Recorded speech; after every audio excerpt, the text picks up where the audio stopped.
Estamos de volta, este é o 3 em 1 em áudio e vídeo nessa segundona e vamos falar do pacote apresentado pelo ministro Sérgio Moro. Sérgio Moro apresentou na segunda-feira aos governadores e secretários de Segurança Pública o projeto de lei anticrime que será enviado ao Congresso Nacional. São alterações em 14 leis. O objetivo do projeto é combater de forma mais efetiva a corrupção, crimes violentos e o crime organizado, problemas enfrentados pelo país e que são interdependentes. O projeto, segundo Moro, adequa a legislação à realidade atual, dando mais agilidade no cumprimento das penas, tornando o Estado mais eficiente, diminuindo a sensação de impunidade. O texto já havia sido apresentado e discutido pelo ministro com o presidente da República, Jair Bolsonaro, e está na Casa Civil para análise antes, evidentemente, do envio ao Congresso Nacional. Destaco 2 pontos: que o texto criminaliza o Caixa 2, como eu disse no começo do nosso programa, e também estabelece prisão após a segunda instância. Começo com você agora, Carlos Andreasa, o que você achou do pacote do Moro? Aliás, antes eu queria elogiar a postura do ministro Sérgio Moro, que atendeu os jornalistas e respondeu a todas as perguntas depois de apresentar minuciosamente um pacote de mudanças, e são muitas. Olha,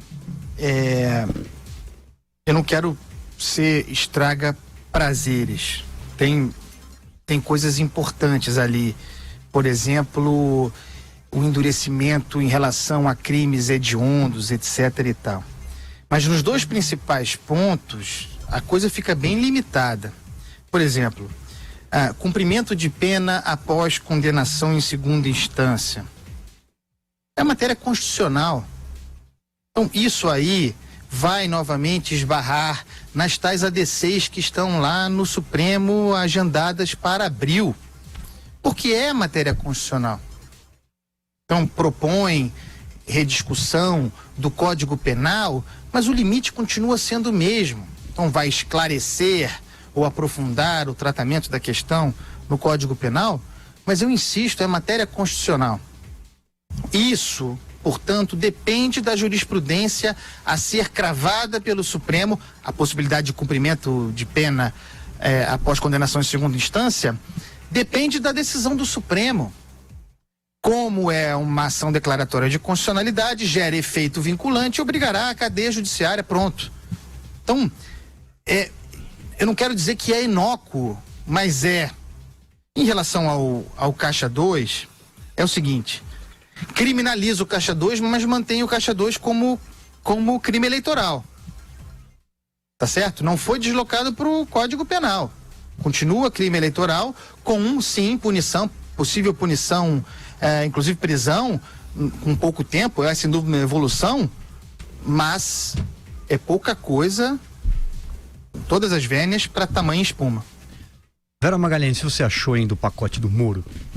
Eu achei ambicioso, achei que ele traz ali algumas inovações importantes, principalmente na questão de mecanismos também para investigação, não só nas penas. Ele traz aí uma série de novos mecanismos, a possibilidade de você criar um banco de DNA, outras formas de colaboração judicial e de testemunhas aí protegidas. Então, eu acho que ele abrange mais aspectos nessa área. Eu acho importante ele definir as facções criminosas e as milícias como organização criminosa. Acho que nisso há um avanço e pode facilitar que se puna e também que se pegue esses grupos pelo aspecto financeiro ao fazer isso. Mas eu acho que ele é de difícil de gestão no Congresso Nacional, Silvio. Eu acho que a maior dificuldade do pacote, mais do que técnica, é política.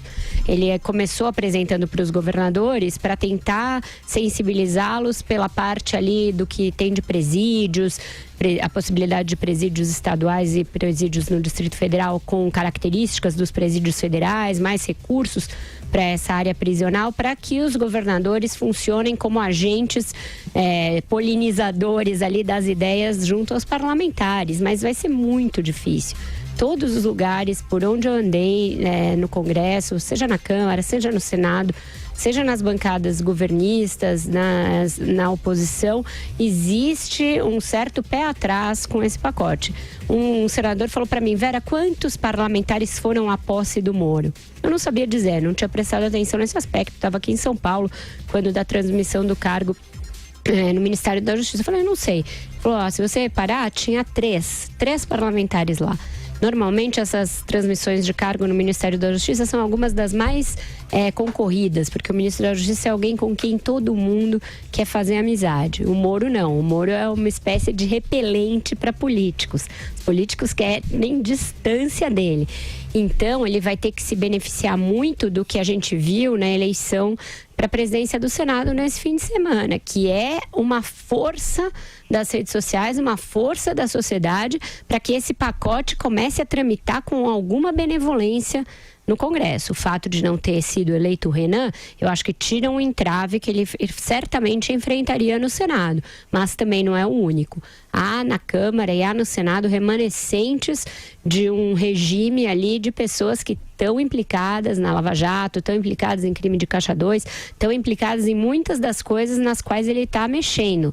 Ele sabe disso, tanto que ele encerrou a entrevista para ir para o Congresso, para a leitura da mensagem. Ele ainda é meio um elefante entre cristais, né? Quando está com políticos, muito duro.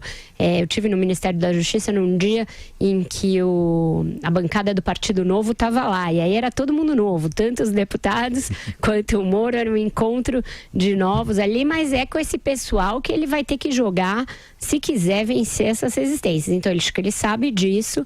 Ele tinha uma preocupação muito grande na semana passada com a possibilidade de o Renan Calheiros ser eleito presidente do Senado. Ele sabe que seria um entrave e ele já está consciente de que tem de fazer esse convencimento político. Vamos ver, primeiro teste político, como que o Moro se sai.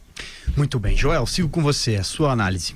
Em primeiro lugar, parece ter algumas medidas ali muito boas que ajudam o Estado a ter mais informação e a combater melhor o crime. Como a Vera mencionou, por exemplo, a coleta do material genético aí de todo mundo que entrar no sistema prisional brasileiro. Também uma base nacional para a coleta, além do DNA, da impressão digital.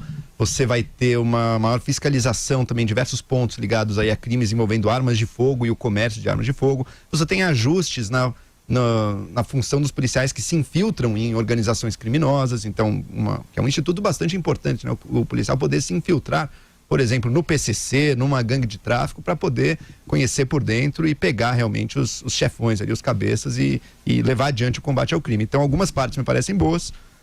Outras, pelo que eu andei conversando com advogados, talvez esbarrem em questões constitucionais. O Andreasa bem lembrou a própria questão da prisão em segunda instância. Isso aí, não adianta fazer uma lei para isso agora. É o STF que vai decidir em abril. Então, isso aí talvez esbarre. Também tem a questão do acórdão condenatório, né? Trazer para o Brasil o plea bargain americano, que o Ministério Público negocia já com o réu uma pena antes de qualquer julgamento. E é algo que pode ser facilmente abusado às vezes, né? Muitas vezes a pessoa é inocente. Nos Estados Unidos, ela é inocente, mas ela vê que o Ministério Público americano vai entrar tão pesado em cima dela que ela resolve se declarar culpada para ter uma pena mais leve ali. Então, mas pode gerar uma... Essa americanização está presente em vários momentos, né? Ele traz vários mecanismos ali. Parece que ele anda vendo muita série, né? Muita série. E o sistema americano funciona assim, tem seus prós e contras, e inegavelmente ele é melhor em pegar criminosos do que o sistema brasileiro. Então, traz alguns prós aí, mas tem que tomar cuidado com esses abusos também. Vai dar para o Ministério Público aí um poder ainda maior, para se ele quiser entrar e realmente arruinar a vida de alguém, vai ser mais capaz do que nunca. E por fim, eu noto com alguma preocupação também que o Moro cedeu um pouco àquela retórica do Bolsonaro, do policial que mata o bandido. Ele não adotou totalmente aquela ideia do salvo-conduto, excludente de ilicitude total, mas ele trata do momento em que o policial excede na legítima defesa. E está dizendo que, olha, se o policial tiver um motivo de um sentimento de medo ou alguma outra questão, o juiz pode reduzir ou até extinguir a pena por esse excesso de legítima defesa da parte do policial. Eu sou totalmente a favor que a gente tenha critérios mais objetivos para dizer, olha, em que casos dá para falar de excesso de legítima defesa do policial, em que casos não, em que casos o policial estava correto na sua... Embora tenha reagido ao criminoso com muito mais violência, de uma forma letal, numa situação que pareceu excessiva, mas em que casos isso é justificado? Agora, me parece questionável que o critério para determinar isso seja o sentimento que o policial tenha na hora, como, por exemplo, o medo. Não me parece que esse seria o melhor critério aí. Mas, enfim, ele está, sem dúvida alguma, o Moro, que no passado já se manifestou contra, ele dizia, e com razão, que a lei já protege o policial que age em legítima defesa ou legítima defesa dos outros. Se o bandido está armado ameaçando alguém, o policial ataca, ele não é condenado. De fato, condenações de policiais no Brasil por homicídio são, assim, uma fração ínfima da quantidade total de homicídios feitos por policiais aí. Então, mas ao trazer esse ponto, ele cede um pouco nisso, talvez seja uma solução de compromisso entre o que a retórica do Bolsonaro exigia antes, ele está trazendo aqui, e a visão do Moro de que isso não era um real problema, trouxe esse ponto aí do excesso de legítima defesa, que pode não ter pena em alguns casos.